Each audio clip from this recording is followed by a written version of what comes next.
Continua a splendere solo in Veneto a scapito dell'aria che respiriamo. Ora il problema sono infatti le polveri sottili, che in questa settimana continuano a sforare il limite stabilito per legge, ai danni delle affezioni respiratorie e cardiache che possono colpire soprattutto anziani e bambini e naturalmente le persone con patologie le più diverse. Ieri infatti il famigerato PM10 ha raggiunto i 214 microgrammi a Treviso, il quadruplo di quello stabilito per legge, ossia 50 microgrammi per metro cubo d'aria.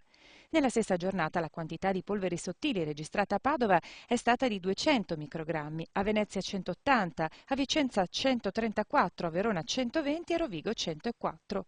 E così si sta arrivando pericolosamente vicino al numero di giornate di sforamento dei limiti permessi dalla legge, ossia 35 giornate in tutto l'anno.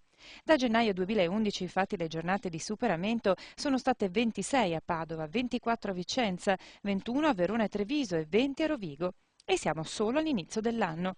Una situazione d'allarme secondo Legambiente del Veneto, che lancia dunque una proposta che va oltre le misure sporadiche di limitazione alla circolazione per determinate categorie di automobili e autocicli e mira al blocco totale del traffico in tutti i capoluoghi veneti. Preoccupante in questa situazione già difficile è anche il taglio al trasporto pubblico adottato dalla Regione, che creerà, sempre secondo l'associazione ambientalista, un aumento del traffico e quindi dello smog. Di qui l'adesione da parte di Legambiente allo sciopero generale dei trasporti indetto per la giornata di domani da tutte le sigle sindacali.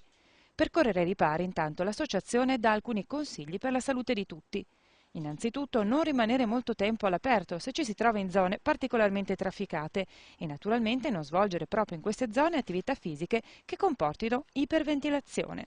Consigli naturalmente che valgono soprattutto per le categorie citate, ossia bambini, anziani e persone affette da malattie respiratorie. Dal confronto dei dati relativi allo sforamento dei limiti di PM10 con quelli medici, emerge infatti che proprio in questi giorni si aggravano i sintomi respiratori e cardiaci nei soggetti predisposti, le infezioni respiratorie, le crisi d'asma bronchiale e altri disturbi circolatori e ischemici.